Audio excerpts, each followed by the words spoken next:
ನಮಸ್ತೆ ಫ್ರೆಂಡ್ಸ್, ರಾಜ್ ಜಾಬ್ಸ್ಗೆ ಸ್ವಾಗತ. Friends, state bank of ಇಂಡಿಯಾದಿಂದ ನೇಮಕಾತಿಯಾಗಿರುತ್ತೆ ನೋಡಿ.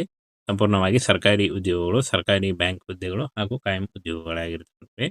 ಹಾಗೇನ ಫ್ರೆಂಡ್ಸ್, ಈ ಒಂದು ಹುದ್ದೆಗಳಿಗೆ ಪುರುಷ ಮತ್ತು ಮಹಿಳಾ ಅಭ್ಯರ್ಥಿಗಳು ಇಬ್ಬರು ಅರ್ಜಿಗಳನ್ನು ಸಲ್ಲಿಸಬಹುದು ನೋಡಿ. ಮ್ಯಾನೇಜರ್ ಮತ್ತು ಸಪೋರ್ಟ್ ಆಫೀಸರ್ ಹುದ್ದೆಗಳಿಗೆ ನೇಮಕಾತಿ ನಡೀತಾ ಇದೆ.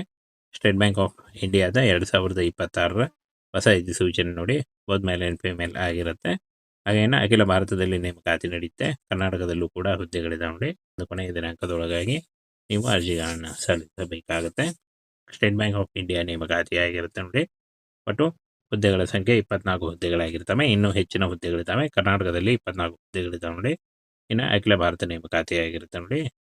ಹಾಗೆ ಹುದ್ದೆ ಹೆಸರು ಕ್ಲರ್ಕ್, ಮ್ಯಾನೇಜರ್, ಸಪೋರ್ಟ್ ಆಫೀಸರ್ ಹುದ್ದೆಗಳಾಗಿರ್ತವೆ. ಇನ್ನು ವಾರ್ಷಿಕ ತಿಂಗಳಿಗೆ ಏನು ಸಂಬಳ ನೋಡಿ ಫ್ರೆಂಡ್ಸ್, 20,000ರಿಂದ 30,000ವರೆಗೂ ಪರ್ ಮಂತ್ ಸ್ಯಾಲರಿ ಆಗಿರುತ್ತೆ ನೋಡಿ. ಇದೊಂದು ಕಾಯಂ ಉದ್ಯೋಗಗಳಾಗಿರ್ತವೆ. ಹಾಗೇನ ವ್ಯವಸ್ಥಾಪಕ ಮತ್ತು ಅಪಾಯ ತಜ್ಞ, ಹವಾಮಾನ ಅಪಾಯ 2 ಹುದ್ದೆಗಳಿದ್ದಾವೆ. 25ರಿಂದ 40 ಹುದ್ದೆಗಳಿದ್ದಾವೆ ನೋಡಿ. ಅಂದರೆ 40 ವರ್ಷದ ಒಳಗಿನವರು. ವ್ಯವಹಾರ ವಿಶ್ಲೇಷಕ 1 ಹುದ್ದೆ ಇದೆ. 21ರಿಂದ 27 ವರ್ಷದ ಒಳಗಿನವರು.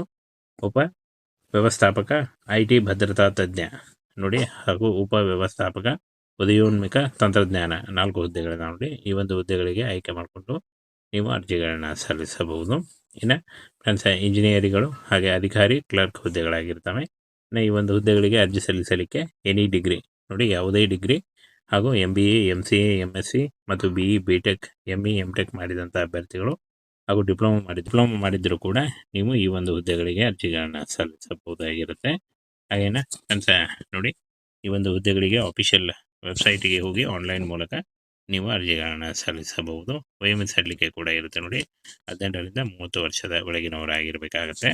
ಇನ್ನು OBC NCL ಅಭ್ಯರ್ಥಿಗಳಿಗೆ 3 ವರ್ಷ, SC ST ಅಭ್ಯರ್ಥಿಗಳಿಗೆ 5 ವರ್ಷ, PWD ಸಾಮಾನ್ಯ EWS ಅಭ್ಯರ್ಥಿಗಳಿಗೆ 10 ವರ್ಷ ಹಾಗೂ PWD OBC ಅಭ್ಯರ್ಥಿಗಳಿಗೆ 13 ವರ್ಷ ಮತ್ತು PWD SC ST ಅಭ್ಯರ್ಥಿಗಳಿಗೆ 15 ವರ್ಷಗಳ ವಯೋಮಿತಿ ಕೂಡ ಇರುತ್ತೆ ನೋಡಿ. ಇನ್ನು ಅರ್ಜಿ ಶುಲ್ಕ ನೋಡಿ, manager, business analyst, deputy manager ಹುದ್ದೆಗಳಿಗೆ ಯಾವುದೇ ರೀತಿಯಾದಂಥ ಅರ್ಜಿ ಶುಲ್ಕ ಇರಲ್ಲ ನೋಡಿ. ಉಳಿದ ಎಲ್ಲ ಒಂದು ಹುದ್ದೆಗಳಿಗೂ ಕೂಡ ಅರ್ಜಿ ಶುಲ್ಕ ಇರುತ್ತೆ.